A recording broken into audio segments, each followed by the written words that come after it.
Afternoon guys, Wednesday the 5th of May, just a small update for you. So what we've done now is we've planted out those leeks because they were in the greenhouse getting in my road and they needed to be out. It's probably too early, I know, but I needed to get them in. And for £2, if we lose them, we lose them, we'll plant some more. So I put those 21 leeks in there. I've planted out 4 Brussels sprouts in here. And then I've put infills with 3 pick and come again lettuces. And with the other lettuces, we've interplanted between the turnips because obviously the lettuces will be ready long before the turnips will, so we can start picking from those lettuces or leave them to heart up and check them. And we had 3 left. So we had a Brussels sprout, and a lettuce, so we just popped them in there for now. We can move those if we want to at a later date, or even sacrifice them all together if I need to. I was hoping to get some peas out and get some peas along the back edges of these 2 beds, but nothing's germinated. So I'm not sure what's going to happen here. A little bit of an experiment. I've put one of the little pear trees just up there in the pot to see what it'll look like. I'm thinking of maybe laying those other 2 flags down and actually putting a cherry and a pear up there, but I haven't made my mind up yet. And then in the polytunnel we've now got everything planted out. These do need to be kept on the dry side, and it started doing a little, the leaves will actually turn a little bit yellow if you overwater on these, so we're leaving those to dry back. It looks bone dry on the top, but when you put my finger down there, it's not, it's moist. It's just moist how they like it. These have only, this is the lemon tree, this one I think. Yeah, this is the lemon tree. We've only just potted that up today. And you can see lots and lots of flower coming on this lemon tree. And some new leaves. So, I'm sure that's going to benefit from that. We've got the citrus compost in the bottom. Stones first, then the citrus compost, and then we've just topped off with a multi-purpose compost, guys. And we will feed these with citrus feed going through the year. Likewise, that's another nectar. So we've got a nectarine, that's a peach, that one, and then we've got another nectarine, and then we've got our orange tree, and we're getting lots and lots and lots of flowers on the orange tree, as you can see. Now these are all dwarf stock citrus, but this is what I like about them. This is the beauty of them. You can contain them, you can keep them to size, and potentially they will produce full-size fruit. We'll let you know how that pans out later in the year, guys, if we get anything at all. Again, another nectarine, and then we've now potted on. This cherry tree was absolutely crying for water. Basically, it had the compost it was in, it was just a root ball. There was nothing left for it to feed on, guys. So it's now in there. Again, citrus compost in the bottom. I know it's not a citrus tree, but we've just put a bit of feed, just a little layer in the bottom, give it a bit of feed, and then topped off with multi-purpose. And more importantly, it's got something to feed on now, and it can be kept moist because the root ball was just drying. You could water it every day and it would just dry out. So that's a good job, that one. And then we've put the little pear tree in on dwarf stock again, which is in full of bloom, blossom. And we've now brought the 3 strawberry plants over that we bought in Morrison's for a £5 for 3 in a pot with the compost. What's not to like about that, guys? And they're a different breed to the ones I already have. These, I have grew them in the past and they're actually good. They're Allotment, these. So I've got these 9 plants, and we can take runners off later in the year and propagate some more if we want them. So this entire bed now is planted out with garlic, leeks, 4 Brussels sprouts, and 3 lettuces, which will be gone and leave space for the Brussels sprouts as they grow up. We'll see how they go, guys. I'm not too fussed if they don't do anything. At the end of the day, we've always got a fallback plan. We can go to the garden centre and buy some more established plants if Jack Frost gets them. I popped these little primroses that I potted on last year just up on the top of this strawberry bed out of the way while we were doing the pallets. And you can see, after that good downpour, we had non-stop rain all day Monday, and they've positively bounced back.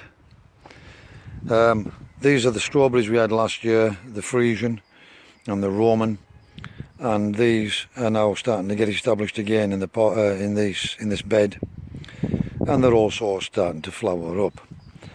Well, unless Jack Frost gets them, then hopefully they will be strawberries. I've just levelled this carrot bed out and done a little bit of weeding. There wasn't a lot in there, and I have a tray of carrots. I'm thinking I'm going to pop over here and space out, see if we can get some half decent carrots out of there as well. You'll notice all the potatoes are up,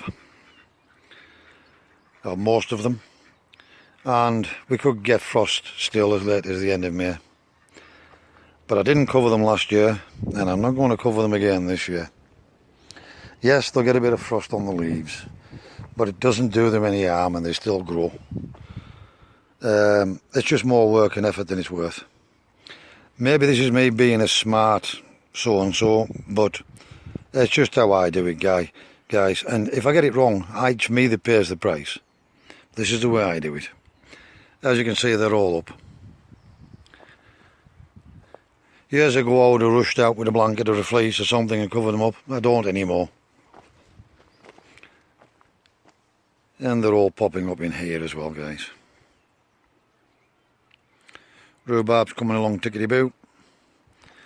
Pear trees leafing out. Our plum trees coming along nicely. Our lettuces, they again have had no protection other than this net. And the spring onions, still going strong. We did lose 3 or 4, I think, in there.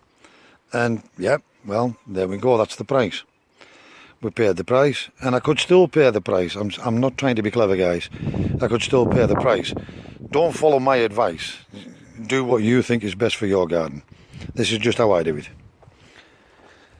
And more importantly, because I've been working so hard on the garden to get it the way we've got it now, I've basically just rushed things in, and I haven't had the time even to fleece over, guys, to be honest with you.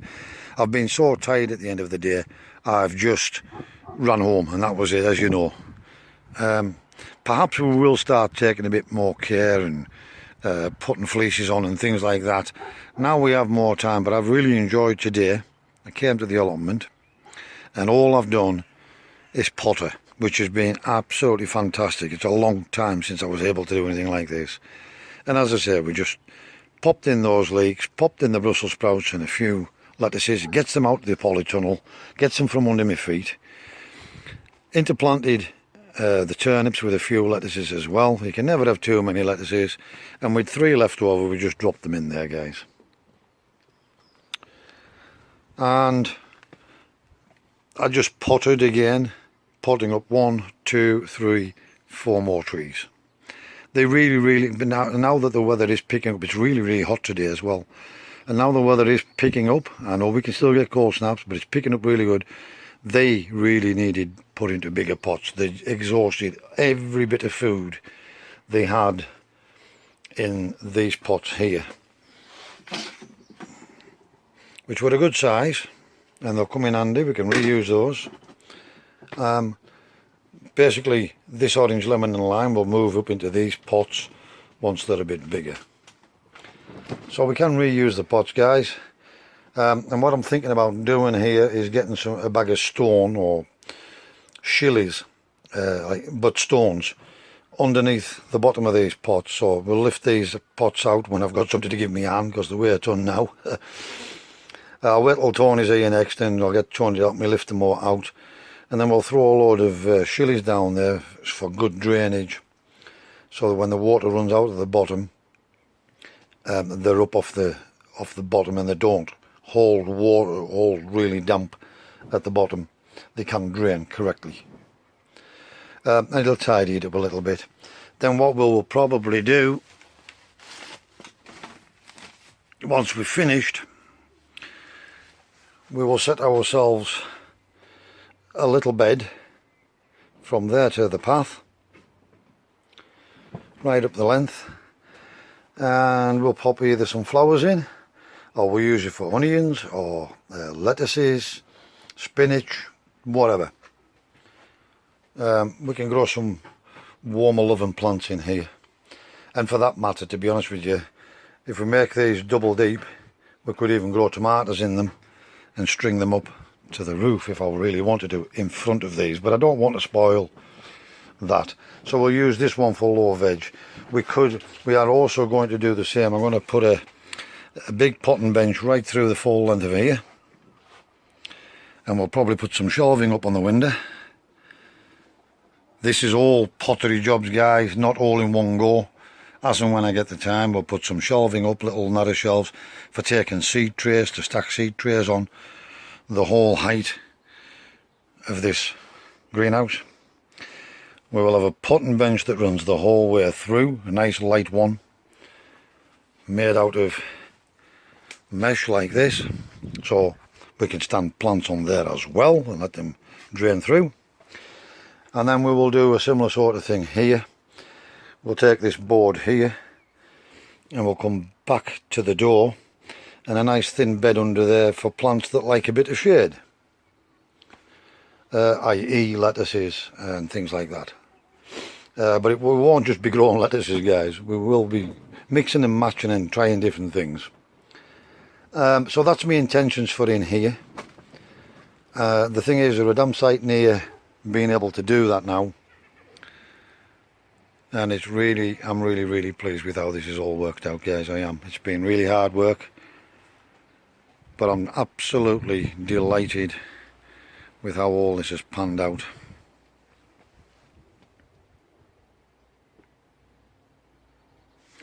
We do still need to take that cage down when we get time, and we'll make a little small one, or two small ones we can just lift off. Need to get me onions desperately, maybe at the weekend. I need to get the onions planted in here as well. They're crying out to be potted on, guys. Got some tomato plants off the father-in-law. Got 4 Tigerella, never grew them before, and I think the other 4 are beefsteak, because I didn't have any luck with tomatoes this year for whatever reason. My Crimson Crush never came through, not a single one. A couple of melons came through, my aubergines came through, but I've planted some more tomatoes on the off chance, because we could potentially put some in here. We could make a double height thin bed, and we could grow them in a deep narrow bed in here as well. But to be honest with you, with the 8 I've been given off my father-in-law, plus the 3 that I did manage to grow, the Alicantes, which I've just potted on, we should have more than enough tomatoes. Right, guys, that's just a quick Wednesday update. Tomorrow I'm back at work, Thursday and Friday, and then weather-wise, if it's okay, we'll pop back up here and we'll potter at the weekend, and we'll do another little bit. Wherever you are in the world, guys, please stay safe, be practical, keep yourselves out of harm's way, and I'll see you again in the next video, and thanks for watching.